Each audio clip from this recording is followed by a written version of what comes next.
Bom dia para os irmãos que não estavam no culto da manhã. Eu tive o privilégio de dirigir o culto hoje, por isso que estou saudando os que chegaram para esta aula de escola dominical. O responsável por esta classe, Paulinho Lene, me convidou para dar esta aula hoje. E é um desafio para mim, por dois motivos. Primeiro, porque a minha condição física não permite ficar muito tempo em pé.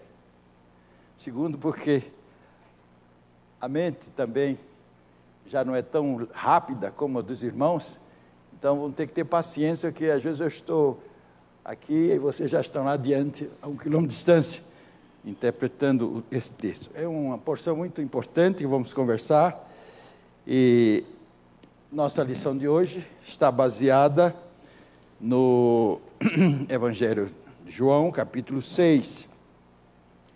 Tem como tema: Jesus encontra a multidão e a alimenta com pães, com peixes e com o pão da vida. Nós temos todo esse capítulo 6 de João, que vai desde o versículo 1 até o versículo 71. É um texto longo, mas nós vamos, na medida possível, tentar explorar os pontos mais importantes. Eu sei que os professores que me antecederam já fizeram uma introdução a este Evangelho de João. Então, muita informação os alunos já têm sobre a autoria do Evangelho, quem era João que o escreveu. Apenas vou dar uma rápida pincelada. São 5 livros que o evangelista escreveu. São João escreveu o seu Evangelho, as 3 epístolas, 1ª e 2ª João, e o livro de Apocalipse. Então, só o fato de nós sabermos isso já nos deixa preparados para este texto. Eu queria dar um testemunho da minha experiência como evangelista. Sempre tínhamos à disposição um livrinho do Evangelho de João para evangelismo, especialmente evangelizando povos que não tinham ainda nenhuma cultura bíblica. Então, eu achava estranho que estivéssemos este livro à disposição e distribuímos com as pessoas. Outra coisa que eu gostaria também de pensar é que a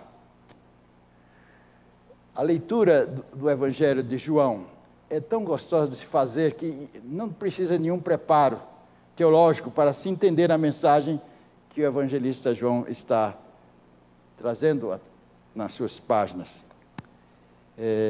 Eu sempre recomendava às pessoas que lessem a Bíblia e que começassem pelo Novo Testamento para entender o Velho Testamento. E mesmo antes de começar a leitura do Novo Testamento, começasse pelo Evangelho de João, para depois entender os sinóticos, para entender Mateus, Lucas e Marcos. Então, parece que o Evangelho de João é uma introdução para nós conhecermos a mensagem. E algumas razões vamos ver durante o nosso estudo. Eu queria sugerir o seguinte, que nós caminhássemos devagar na leitura do texto, porque é importante que a gente faça essa leitura. Então, eu queria que os irmãos que tivessem Bíblias abrissem no Evangelho de João, no capítulo 6. E nós temos um microfone aqui, para que eu não fique falando, alguém poderia ler essa primeira parte do nosso estudo, que vai do capítulo 1 até o versículo 15. Quer dizer, de 1 a 15. Quem é o voluntário aí? Tem um microfone aqui. É importante que os alunos leiam, participem. Eu gosto de dar uma aula participativa. O microfone está ali. Regina? Márcia. Márcia vai ali. Alô.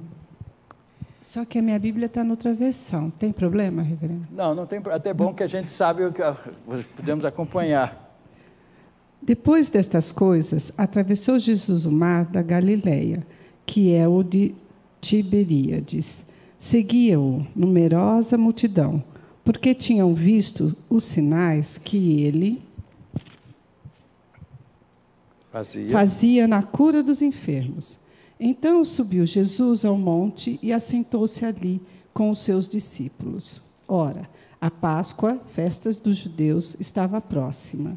Então Jesus, erguendo os olhos e vendo que grande multidão vinha ter com ele, disse a Filipe: Onde compraremos pães para lhes dar a comer?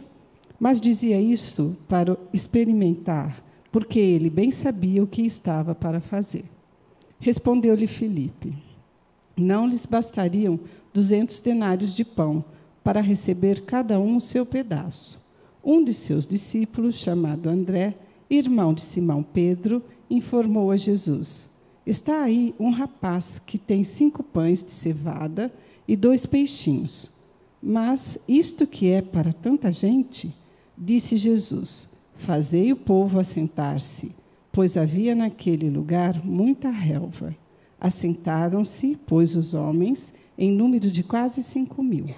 Então Jesus tomou os pães e, tendo dado graças, distribuiu-os entre eles, e também igualmente os peixes, quanto queriam.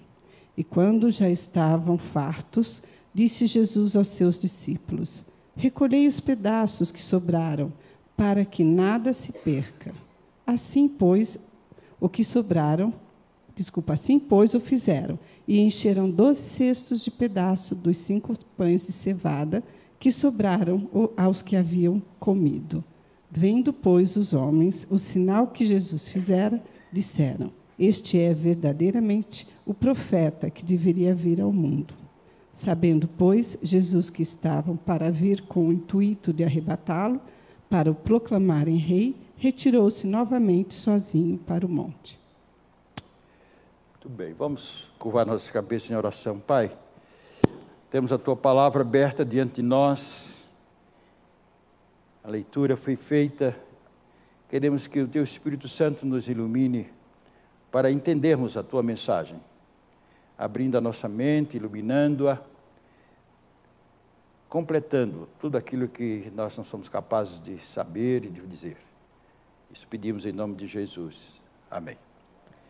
Então, o slide número 1, Rogério, você pode passar para mim? Aí nós temos o cenário onde está acontecendo esses duas coisas importantes nesse capítulo 6. O primeiro, a multiplicação dos pães, dos peixes. Depois nós temos a travessia deste lago aí, e Jesus vai ao encontro dos discípulos, e vamos conversar um pouco sobre isto. Está na segunda parte, que é o nosso estudo. Então, aí está, é pena que a gente não possa ler tudo que está aí, mas note que o mar, que chamam de mar, na visão dos que moravam ali, era muito largo. Há uma parte norte que é estreita, e ali o Jordão, lá aqui à esquerda o Jordão está desembocando aí, mas a parte sul é onde tinha que se fazer uma volta muito grande para chegar do outro lado. Então você tinha 2 opções para a travessia, era do lado da parte norte, ou pegar um barco e ir, ou então podia caminhar a pé, tinha só a entrada do Jordão lá para obstáculo. E esse quadro pode nos ajudar, ele vai ficar aí um pouco, depois nós vamos voltar a ele, viu? Podemos passar para o slide 2, depois, sim, ok, tá bom. Então, eu naturalmente tive que ler alguns comentaristas que falam sobre esse milagre, não somente o milagre da multiplicação de pães, mas também o fato de Jesus poder andar sobre as águas. E é interessante. E o que eu aprendi com Barclay, que é exatamente o comentarista que mais me chamou a atenção, é que Deixa eu pegar aqui minha colinha, senão eu vou terminar esquecendo coisas importantes. Segundo Barclay, o Evangelho de João é um dos livros mais valiosos da Bíblia. Ele diz que é o mais valioso, mas eu dizer que é um dos mais valiosos. Realmente, todos os livros bíblicos são valiosos. É um livro surpreendente. Pode-se lê-lo e amá-lo sem necessidade de comentário algum. Há livros difíceis que você tem que ter um comentarista para entender a linguagem que é usada, alguns termos que são próprios, mas o livro de João foi escrito de uma maneira tal que qualquer pessoa pode ler sem a ajuda de professor. Ele é autoexplicativo. Através de gerações, as pessoas simples alimentaram o coração e a alma com ele, sem contar mais com o texto de versões comuns. Não havia necessidade de fazer Bíblia na linguagem de hoje. Quer dizer, o livro de João está tão claro que não há muito o que mudar aí.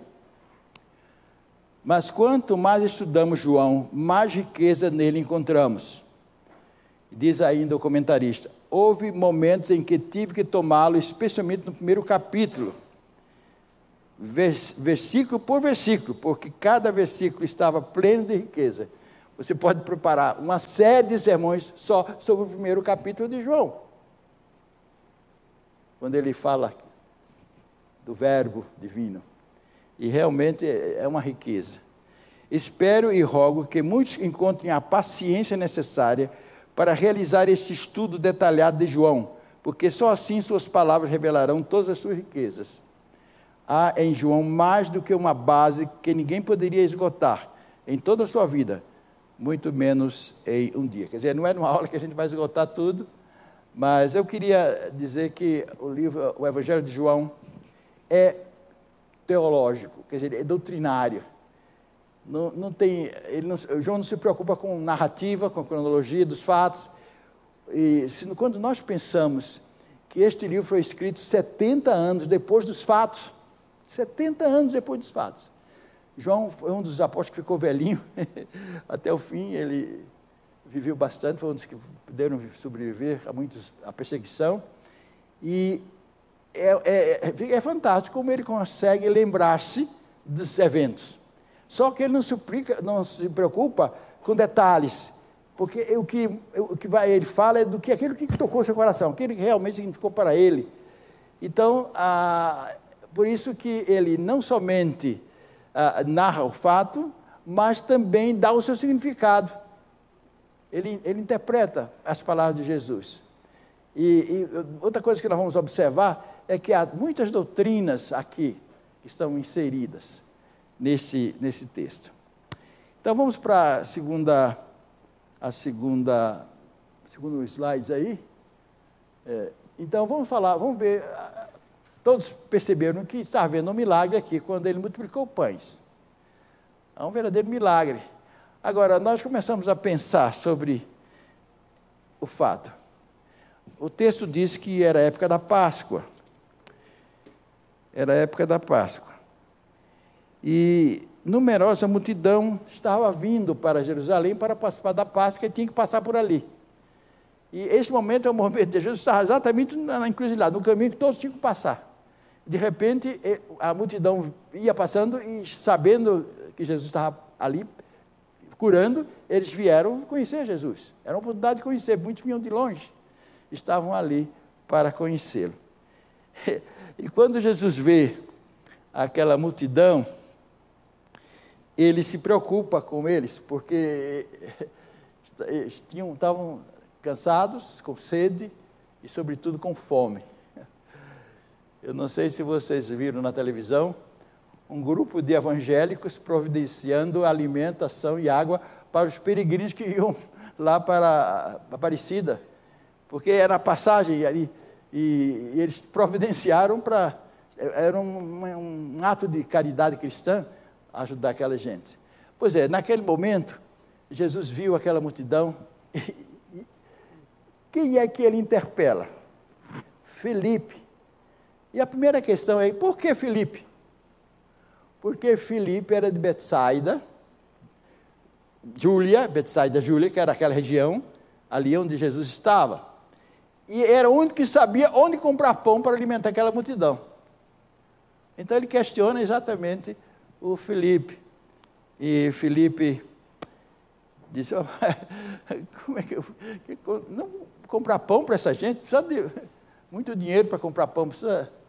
E aí vem André, aí entra o André no meio, né? Quer dizer, Filipe disse, olha, não tem como resolver o problema, eu conheço a região, eu sei que não tem onde se compra tanto pão para alimentar essa gente. E André disse, olha, senhor, tem aqui um rapazinho que tem 5 pães e 2 peixinhos. Mas o que é isso para alimentar toda essa gente?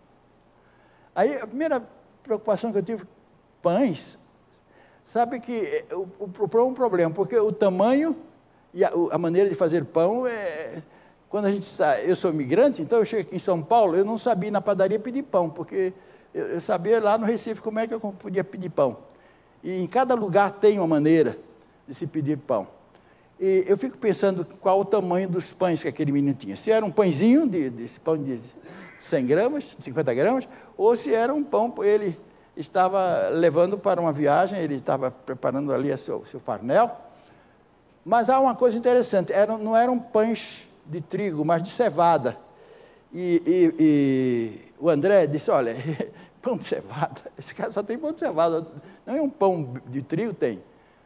E faz referência aos peixinhos. Então, quanto aos peixinhos, eu acho que eram pequenos mesmo. De qualquer forma, era impossível alimentar a multidão.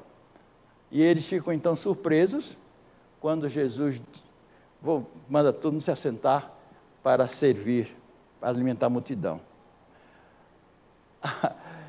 Agora vocês vão perceber o que está acontecendo.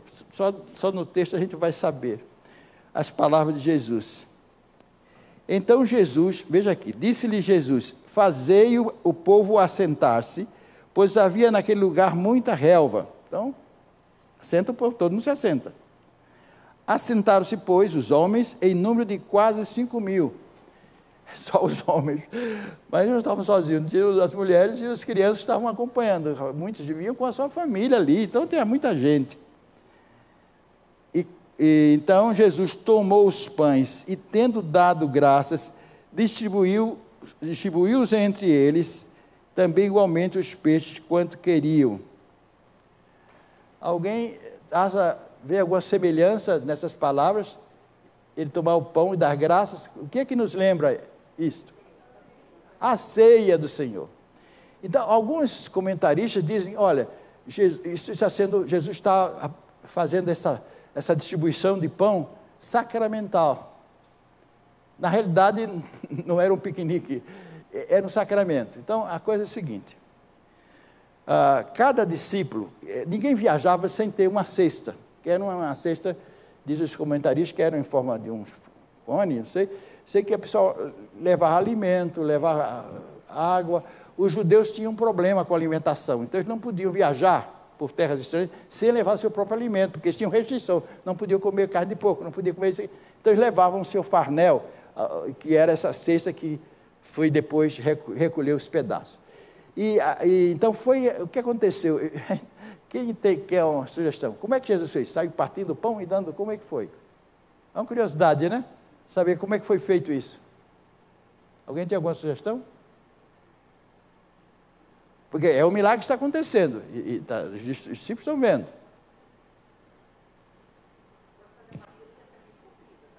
Uma fila? Não, eu acho que o que aconteceu é que Jesus não deu pão a cada um, naqueles 5, ele deu um pedaço de pão. Só que aquele pão saciou a fome daquela gente. Diz que eles comeram até ficarem fartos. Então, na realidade, o interesse do João não era no milagre em si, da multiplicação. O foco dele estava para a lição que ele dá em seguida. Jesus é o pão da vida. Só o pão da vida pode alimentar aquela multidão. E quando nós participamos da ceia, nós temos esse mesmo momento de tomarmos o pão, e aquele pedacinho de pão não vai alimentar o nosso corpo fisicamente, mas vai alimentar a nossa alma. Então está aqui uma explicação para o que está acontecendo ali. O evangelista não teve interesse em dar detalhes. Marcos, outros evangelistas, dão detalhes dessa multiplicação de pães, inclusive em 2 momentos. Então, aqui diz o seguinte, versículo 12: E quando já estavam fartos, disse aos seus discípulos: recolhei os pedaços que sobraram, para que nada se perca. Então, e diz que foi recolhido 12 cestos. Então, na realidade, Jesus partiu o pão e pediu aos discípulos que saíssem distribuindo. Cada um tinha seu cesto, eram 12, cada um tinha seu. Então, tiravam o pão do seu cesto e eu acredito que aconteceu o seguinte: ele partiu em 12 pedaços aqueles pães que tinham, deu a cada discípulo um pedaço, ou quantidade qualquer, e eles iam metido a mão no farnel e iam dando pão para o pessoal. Todo mundo foi servido, todo mundo está servido. Agora, agora vocês recolhem para que realmente não sobre nada.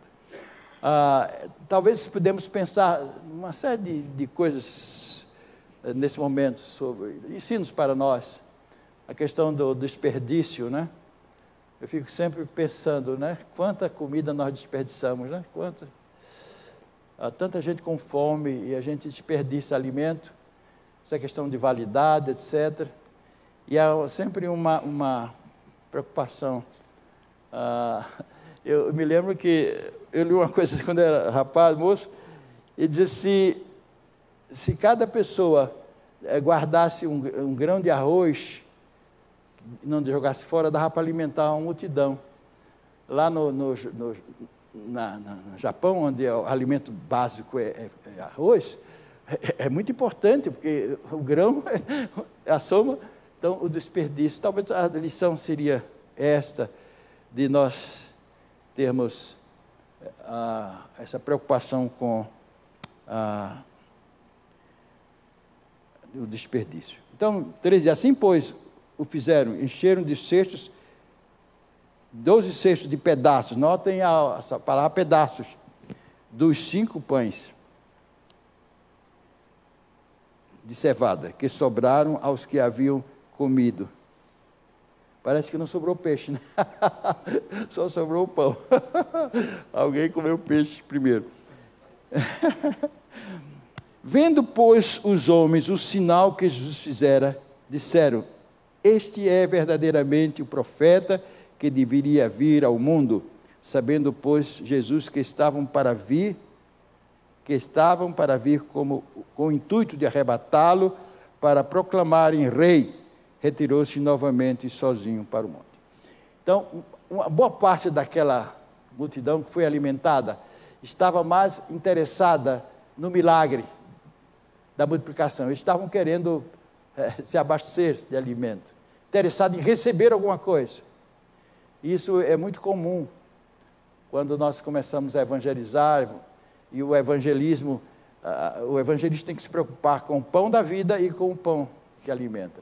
E às vezes nós notamos isso, as pessoas vêm preocupadas com o alimento. Eu me lembro, em 1965, eu trabalhava numa companhia de aviação, e essa companhia faliu. E todos os funcionários que trabalhavam com passageiros ficaram desempregados. Eu continuei empregado porque eu trabalhava com um departamento que não podia parar, porque prestava serviço a outras companhias internacionais que não podiam ter serviço de comunicação.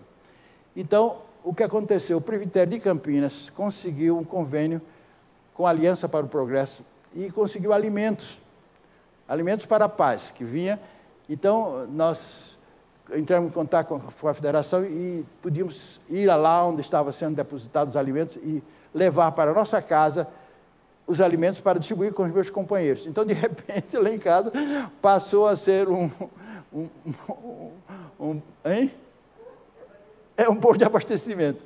Então, os meus colegas vinham e levavam trigo em grão, farinha de trigo, tinha queijo, leite em pó, e eles levavam, e aquilo por 2 ou 3 meses sustentou aquela gente, E a Quitéria parecia já do Egito lá, apareceu o pessoal. Mas nós notamos que muita gente estava interessada no alimento, não chegou a alcançar o que significava, porque o americano mandava isso, alimento para a paz, naturalmente para alimentar, mas para despertar o amor cristão, quer dizer, o exercício da fé em ajudar os outros. Muito bem. O que tem mais sobre isso, sobre o milagre? Alguém tem alguma pergunta? Eu já falei demais. Alguma dúvida de o que está acontecendo, por que Jesus fez isso? Tem um microfone aqui. Vocês ainda estão aí? Então, não, bom, realmente o texto está bem claro, né? Realmente. O que eu queria dizer ainda sobre esse texto é que foi uma coisa muito forte para João. Ele vê Jesus se preocupar com a multidão e supri-los de alimento, aquilo calhou dentro de si mesmo. Tanto é que 70 anos depois, ele lembrou-se disso. E especialmente ele explorou a questão sacramental, o fato de Jesus ser o pão da vida. E mais tarde, Jesus vai exatamente falar o que significava aquele ato litúrgico. Eu sou o pão da vida. E nós sabemos que o Evangelho de João se caracteriza não por milagres, nem por parábolas. O Evangelho de João não tem nenhuma parábola, mas ele tem eu sou a luz do mundo, eu sou o pão da vida, eu sou a água. Quantos eu sou Jesus? Jesus usava sempre uma linguagem figurada para falar de si mesmo. Quem é Jesus? Eu sou o pão da vida. Realmente uma coisa importante, o alimento, né? Que Tere sabe disso. Quando eu estou com fome, o alimento é importante para nós. Mas não só de pão viverá o homem, mas de toda a palavra que sai da boca de Deus. E o nosso tempo está correndo. Então, vamos adiante. Vamos então para a segunda parte. Bom, antes de passar para esse texto que fala do andar sobre as águas, eu queria ler o que Jesus disse aos discípulos depois disso. Jesus, o pão da vida. Versículo 22. Quem pode me ajudar com a leitura? A Regina estava querendo ler. O microfone para ela aqui. Você leia um pouco quando for o momento de... Eu interrompo, tá? Jesus, o pão da vida. No dia seguinte, a multidão que ficara do outro lado do mar notou que ali não havia senão um pequeno barco e que Jesus não embarcara nele com os seus discípulos, tendo eles partido sós. Entretanto, outros barquinhos chegaram de Tiberíades, perto do lugar onde comeram o pão, tendo o Senhor dado graças. Quando, pois, viu a multidão que Jesus não estava ali, nem os seus discípulos, tomaram os barcos e partiram para Cafarnaum à sua procura. E, tendo-o encontrado no outro lado do mar, lhe perguntaram: Mestre, quando chegaste aqui? Respondeu-lhe Jesus: em verdade vos digo, vós me procurais, não porque vistes sinais, mas porque comestes dos pães e vos fartastes. Trabalhai não pela comida que perece, mas pela que subsiste para a vida eterna, a qual o Filho do Homem vos dará, porque Deus, o Pai, o confirmou com o seu selo. Muito bem, só um pouquinho ali. Notem aí a ênfase que Jesus dá ao fato. Ele, naturalmente, ele teve interesse em alimentar a multidão, porque ele sabia que eles estavam precisando de alimento. Mas o importante era dar essa lição a eles, que está aqui no versículo 27. Trabalhai não pela comida que perece, mas pela que subsiste para a vida eterna, o qual o Filho do Homem vos dará, porque Deus, o Pai, o confirmou com seu selo. Pois não, prossiga, Regina. Dirigiram-se, pois, a ele, perguntando: que faremos para realizar as obras de Deus? Respondeu-lhe Jesus: a obra de Deus é esta, que creiais naquele que por ele foi enviado. Então, para aí. Interessante. O que faremos? A preocupação dos judeus era o que fazer para conseguir agradar a Deus. A salvação aqui está exatamente a doutrina. Notem a doutrina sendo colocada aqui. Primeira preocupação de Jesus com todos. Segundo, a providência que ele fez para as suas vidas. E agora ele falando que não é... Vamos ver o que Jesus respondeu a eles. Pois não. A obra que Deus é esta, que creiais naquele que por ele foi enviado. É a questão da fé, da crer. A única coisa que o propósito de Jesus era que os judeus crescem que ele era o enviado, o ungido de Deus, o Messias. E eles não conseguiam entender isso, não identificavam pelas palavras e pelos gestos de Jesus que ele era o Messias. Prosseguem. Então lhes disseram eles: que sinal fazes para que o vejamos e creiamos em ti? Quais são os teus feitos? Nossos pais comeram o maná no deserto, como está escrito: deu-lhes a comer o pão do céu. Replicou-lhes Jesus: em verdade vos digo, não foi Moisés quem vos deu o pão do céu. O verdadeiro pão do céu é meu Pai quem vos dá. Porque o pão de Deus é o que desce do céu e dá vida ao mundo. Então lhe disseram: Senhor, dá-nos sempre desse pão.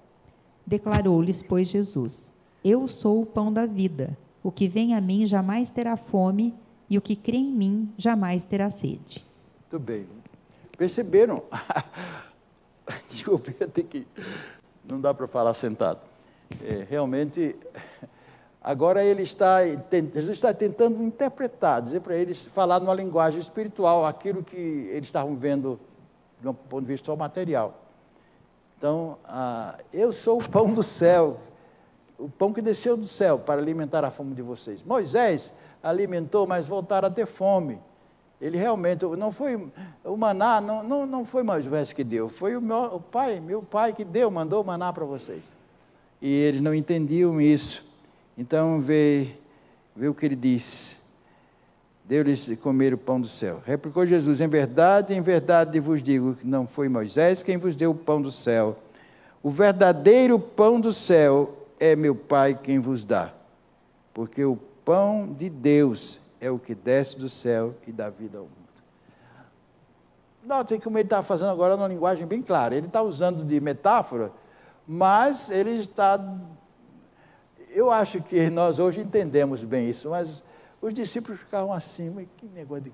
Porque mais tarde ele começa a dizer: quem não comer a minha carne, começa a falar ele começa aquela comparação com o cordeiro, que era emolado para perdão dos pecados, e que Jesus seria o cordeiro de Deus que ia ser oferecido.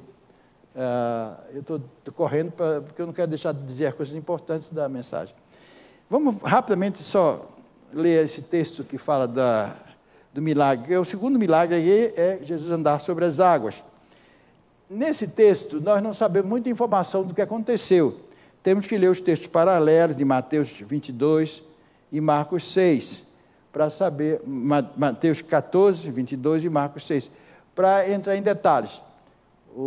Então, a gente vai ler o texto só para ver que perguntas nós temos a fazer. Diz aqui a partir do versículo 16, agora voltamos um pouquinho para a gente saber o que está acontecendo. Ao descambar o dia, os seus discípulos desceram para o mar. Eles estavam na região montanhosa e agora vão para o mar, que é este lago que nós mostramos há pouco. E tomando um barco, passaram para o outro lado. Mateus disse que Jesus mandou que eles atravessassem. Aqui não, eles tomaram por iniciativa própria o barco, passaram para o outro lado, rumo a Cafarnaum, que ficava do outro lado. Já se fazia escuro e Jesus ainda não viera até com eles. Jesus ficou com a multidão. Agora, veja só, controlar uma multidão de 5.000 pessoas, pelo menos. Ele disse: vocês vão na frente, porque havia momentos que Jesus queria se livrar da multidão. Então, porque estava interessado em duas coisas, esse tinha interesse: em comer do pão, já que estão fartos, mas queriam aproveitar e levar Jesus para Jerusalém para aclamar rei, antecipar o plano, interferir no plano de salvação. E Jesus percebeu isso. Então ele falou: olha, vai andando que eu já vou ter com vocês. Então foi o que aconteceu. E o versículo 18 diz: e o mar começava a empolar-se, agitado por vento rijo que soprava. Tendo navegado uns 20 25 a 30 estádios, talvez, podemos pensar em quilômetros, eram mais ou menos uns 7 quilômetros a travessia. Eles que viram Jesus andando por sobre o mar, aproximando-se do barco, e ficaram possuídos de temor. Estavam cansados depois de toda aquela atividade daquele dia, e remando, e não conseguiam chegar do outro lado, porque o vento estava ao contrário e empurrava eles para trás. E já estavam vendo até a outra margem, mas de repente eles se vê assim, vê Jesus vindo, andando sobre as águas. E então, ficam aproximando-se do barco, ficaram possuídos de temor. Se querem mais detalhes disso, é só ler Mateus. Mas Jesus lhe disse: sou eu, não temais. Então eles, de bom grado, o receberam, e logo o barco chegou ao seu destino. O que é importante sobre esse texto de Jesus? A primeira preocupação de Jesus com os discípulos, ele ficou vigiando, ele não foi com eles, mas ficou de um lugar acompanhando toda a luta deles. Isso é uma lição para nós. Nós temos, Jesus diz: no mundo tereis aflições, mas tenham de bom ânimo. Eu vigio vocês. Às vezes nós estamos sofrendo, passando por provações, por tribulações, e esquecemos que Jesus está olhando para a gente, sabendo ele não vai, no momento oportuno ele vai agir. Então essa era a condição. Os discípulos estavam ali e não conseguiam chegar ao seu destino, e Jesus vai ao encontro deles. Os comentaristas que não creem no milagre dizem: não, o que Jesus fez? Em vez de ele andar sobre as águas, ele foi, fez aquela pelo sul, que era um testemunho, e chegou lá antes dos discípulos chegarem, e veio ao encontro deles. Então, de qualquer forma, é uma coisa, a lição aí pessoal, o fato de Jesus andar por sobre as águas é insignificante. Que bênção pode trazer, que benefício pode trazer para nós? Você diz: bom, Nelson, tu vai pescar, em vez de tu pegar um barquinho, tu vai andando por sobre. Ele ia andando e... Qual era o problema, o objetivo principal? Era pegar o peixe, né? O peixe vinha no sol. Mas o que era importante aí? A lição maior é exatamente do cuidado de Jesus com os seus discípulos. Ele não os abandonou. Quando ele viu que eles estavam em dificuldade, foi ter com eles e pegou o barco. Jesus podia fazer, não somente andar sobre as águas, podia voar, ele podia tudo. Era o Senhor. Então, na realidade, o milagre não era esse, o milagre era outro. Muito bem, isso causou uma série de murmurações, tanto da parte dos judeus, quanto os discípulos. É interessante, que os judeus murmurassem, tudo bem. Aí, se você ler o texto de 41, como é que estamos no nosso horário? De 41 a 59, os judeus murmuraram bastante, quando ele se identifica como vindo do céu, o que implicou: eu sou o pão que desceu do céu. Como? Que isso? Você não é filho de José, nós não conhecemos você, todo mundo. Como é que agora você está se identificando? Eles não entendiam o que Jesus queria falar. Eles murmuraram, mas os discípulos também ficaram escandalizados. Agora vamos ler o texto aqui, do escândalo aqui dos judeus. Por que os discípulos ficaram escandalizados? É a partir do versículo 60. Eu estou lendo para ficar mais rápido. Muitos dos seus discípulos, tendo ouvido tais palavras, disseram: duro é este discurso, quem o pode ouvir? Mas Jesus, sabendo por si mesmo que eles murmuravam a respeito de suas palavras, interpelou-os: isto vos escandaliza? Que será, pois, se virdes o Filho do Homem subir para o lugar onde o primeiro estava? O Espírito é que vivifica, a carne para nada aproveita. As palavras que eu vos digo são Espírito e são vida. Contudo, há descrentes entre vós, pois Jesus sabia desde o princípio quais eram os que não criam e quem o havia de trair. Sabe por que os discípulos ficaram escandalizados? Porque Jesus diz o que está aqui no versículo 54. Quem comer a minha carne e beber o meu sangue tem a vida eterna, e eu o restarei no último dia, pois a minha carne é verdadeiramente comida e o meu sangue é verdadeiramente bebida. Quem comer a minha carne e beber o meu sangue permanece em mim e eu nele, assim como o Pai que vive me enviou. Pai que vive me enviou, igualmente eu vivo pelo Pai. Também quem de mim se alimenta, por mim viverá. Este é o pão que desceu do céu, e nada semelhante àquele que os vossos pais comeram, contudo morreram. Quem comer este pão viverá eternamente. Tem que conhecer o Velho Testamento para entender o que Jesus está dizendo aqui. Como é que era feito o sacrifício do cordeiro? O cordeiro era sacrificado, era partido no templo, os sacerdotes partiam. Uma parte era queimada, outra parte, o sangue era separado, era oferecido no altar, mas uma boa parte ficava com o sacerdote para levar para casa e comer. E também a pessoa que era o ofertante também podia levar para casa para celebrar a Páscoa com os seus familiares. E Jesus está falando exatamente sobre isso. Mas o que mais escandalizou foi a questão do sangue, porque o judeu não come sangue. Então, quando fala que tem de beber o meu sangue, isso criou um escândalo terrível para ele. Eles não podiam entender, tudo da carne ele talvez tenham entendido, mas naturalmente Jesus estava usando uma linguagem espiritual, não era a linguagem natural para falar, porque foi a maior dificuldade de Jesus, foi falar aos seus discípulos as coisas celestiais. Eles não iam entender de jeito nenhum. É muito comum a gente dizer, mas fulano, o que aconteceu? Me fala o que aconteceu. Eu não falo, você não vai acreditar. Entende? Não falo que você não vai acreditar. Então, por isso que ele usava uma série de artifícios de linguagem figurada para falar daquilo. Então, o que nós podemos tirar de lição para nossas vidas desses dois eventos na vida de Jesus? Alguém quer fazer um comentário? Eu estou já encerrando a nossa aula. Mais 5 minutos.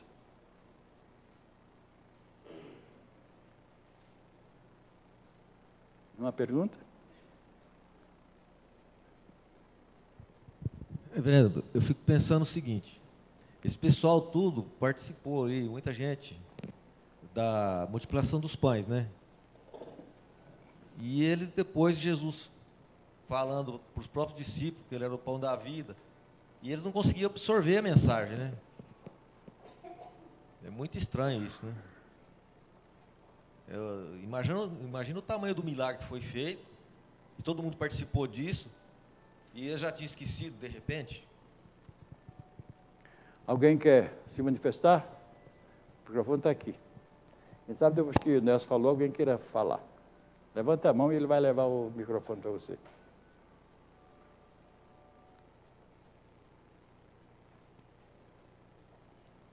Quem sabe é a hora de distribuir o pão, né? Porque todo mundo com fome querendo almoçar. Tá bom, irmãos. Eu acho que... Eu tinha um professor que dizia, e vocês não têm perguntas, é? Ou eu não disse nada, eu não ensinei nada, ou vocês não prestaram atenção. Mas eu sei que... Pois não, doutor. Acho que o Nelson falou aqui já está respondido no versículo 37 aí, né? Certo. 36, 37, Jesus explicando nessa parte aí do pão da vida. Porém, eu já vos disse que, embora tenhais visto, não credes. Todo aquele que o Pai me dá, este virá a mim, e o que vem a mim, de modo nenhum lançarei fora. Porque desci do céu para fazer a minha... não para fazer minha própria vontade, mas a vontade daquele que me enviou. E a vontade de quem me enviou é essa, que não perca nenhum dos que me deu. Então, muitos vão escutar, uns para juízo, mas os que o Pai revelou, né, a vontade, aí vai calar no coração e vai saber, vai guardar para a vida eterna. Tudo bem. Que doutrina importante para a nossa fé está sendo mostrado aí? Hein? Também. É que a salvação é iniciativa de Deus. Na sua soberania, Ele escolheu e disse, o que o Pai me envia a mim...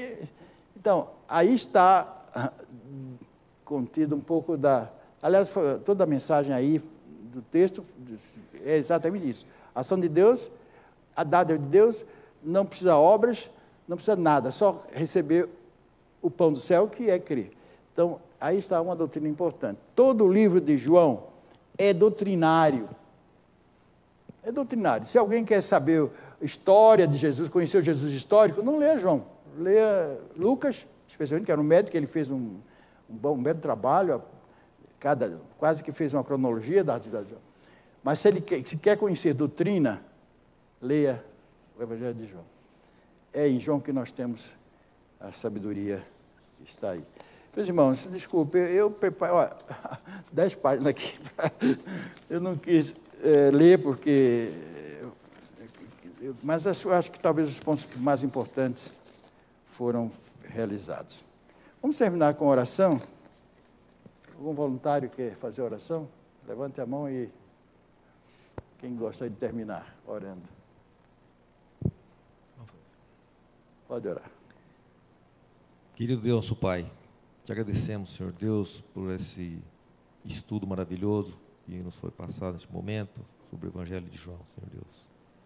Que possamos, Senhor Deus, absorver esses ensinamentos e colocar em prática nossas vidas, Senhor Deus. Que possamos viver como servos teus, dando testemunho da tua vontade. Pedimos, Senhor Deus, que nos abençoe nesse restante desse dia, para que possamos estar vivendo diariamente como tu desejas que façamos. Perdoa nossos pecados, em nome de Jesus, que agradecidos, Senhor. Amém. Amém. Então, muito obrigado a todos, tenham um bom almoço, encontre com os familiares e até o próximo domingo. À noite, querem voltar? Você leva para ele, ele vai mandar uma cestinha para você devolver isso aqui. Deixa eu mostrar.